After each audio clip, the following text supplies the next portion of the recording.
Right then, this is a quick walk around video, and this is for a Honda Civic 1.6 SE diesel.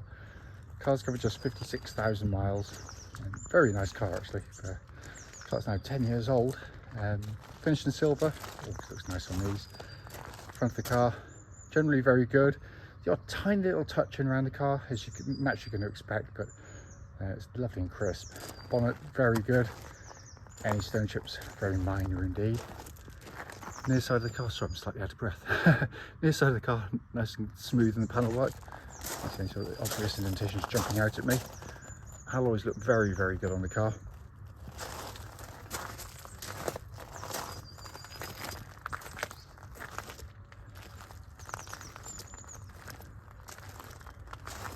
Back again, generally very good. Just a little touch in here and there. Then offside again, nice crisp and panel work. Alloys again, very, very nice indeed.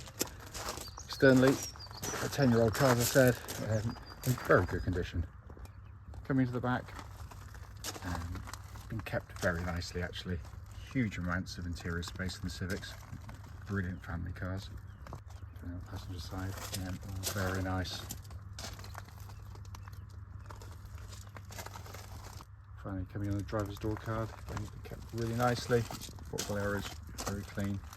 Driver's seat, again, in super condition really. So inside the car now, engine's running as always, so the dash is illuminated. Absolutely fabulous interior in these cars. It's all been kept very nicely. Just got up there for you. 56,286 miles. As you can see there are no warning lights on the dashboard at all.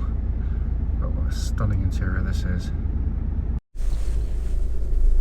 Right then, this is a quick road test video, and this is for a Honda Civic 1.6 SE diesel.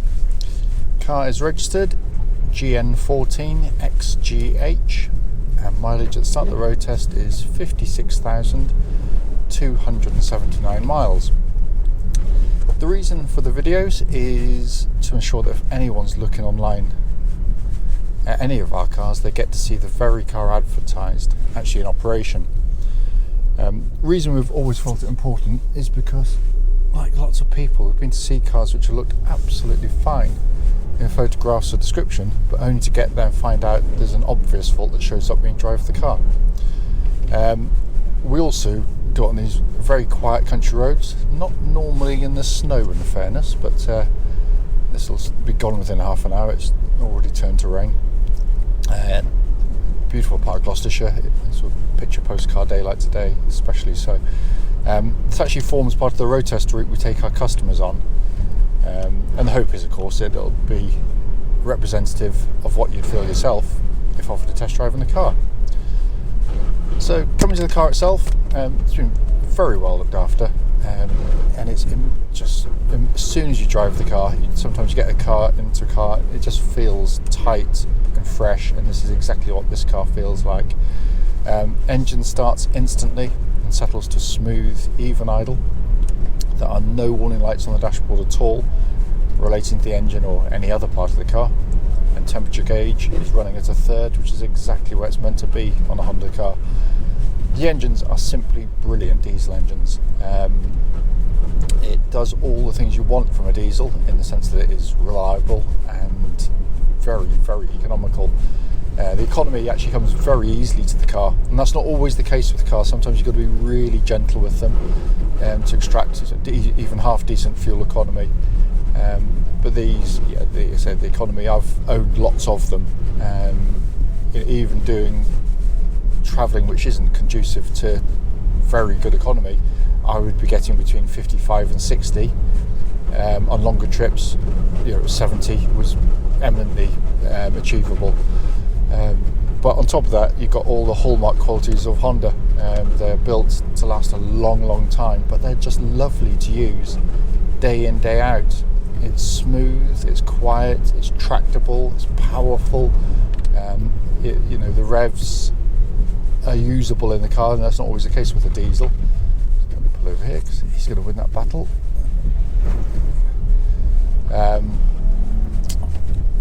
yeah, it's got quite a wide power band, unlike a lot of turbo diesels, which make you feel initially like they've got lots of thrust, but then they just die away very quickly.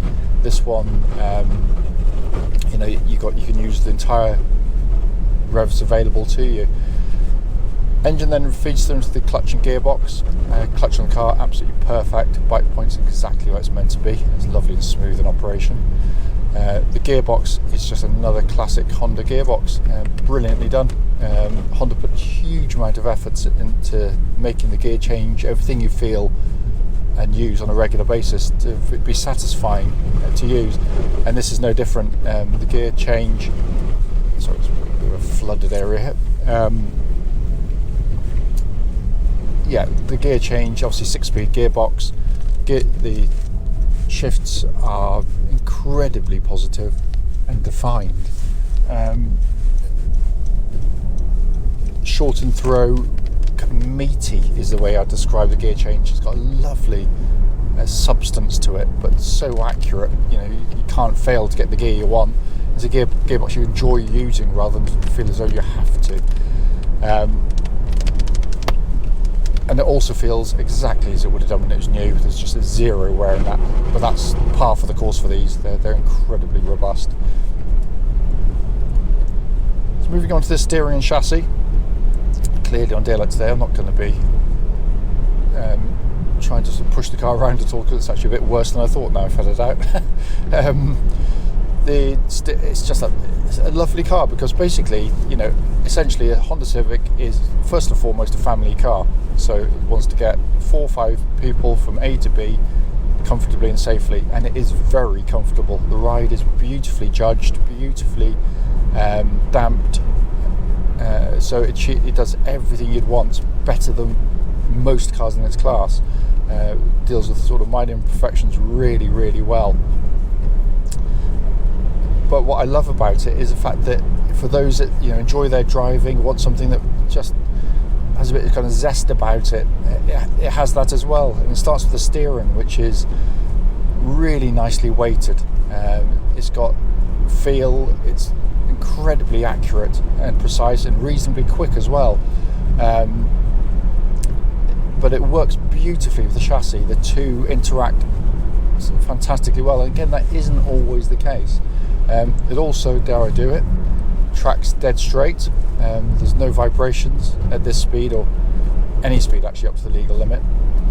And the chassis itself flows through corners beautifully well, all types of corners. As I said, it's got a keenness to the chassis, which the compliancy wouldn't let you think would be the case. Wow, there's even more snow around here. God, it's beautiful though. Yeah, but it corners really flat. Yeah, it's great fun. Really nice car. The chassis also, by the way, exhibits absolutely no rattles or clunks from underneath the vehicle at all. All feels incredibly solid underneath the car. And what you're hearing is obviously the snow underneath, which I may well do this video again at some point, but if not, I'll just persevere. But yeah, it's absolutely solid. And the brakes likewise, really powerful brakes on the car. Really nice initial bite. There's no pulsing or vibrations going back to the brake pedal at all. So all in very, very fine order there indeed. And then finally come inside. It's just arrived, so it's not been cleaned. Obviously it's going to be cleaned, but it is quite clean as it stands anyway. Very well looked after.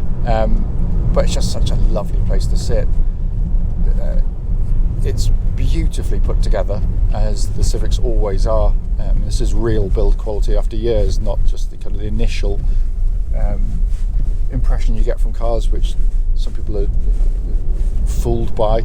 They take their miles incredibly well, but it's the dash layout I love. I always have done on the Civics. It's got by far and away the best dashboard in its class, in my most humble of opinions, because it works. Get in ergonomically, it's brilliantly designed, so all switches, everything's sort of within easy reach, very nicely laid out. Radio is simplicity itself, joy of joys. Climate control system, which pumps out lovely cold air. We did actually try it in a nice warm workshop earlier yesterday, so we know that works. and the heater certainly does, which is quite nice. All of the switchgear, as is always the case, has a wonderful high quality feel to its actuation.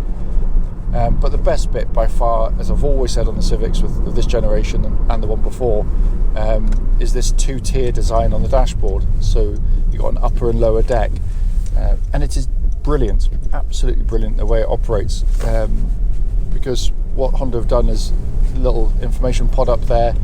So if you're on the move and you want to sort of change radio or blower speed, I can change my fan speed there.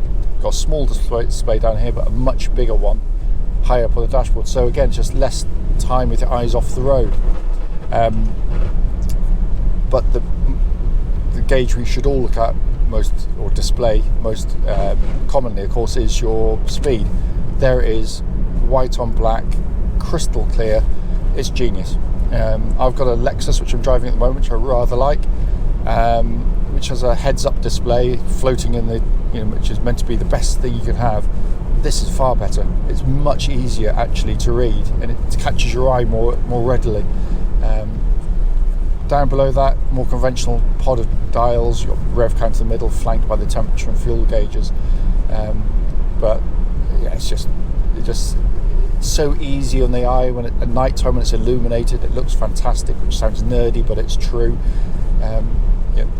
Driving the car, if you want a really good, economical, reliable family car to get from A to B comfortably, but one that's nice to drive and own, this is why they're relatively expensive compared to some of their competitors, because they're brilliant at pretty much everything you want a car to do.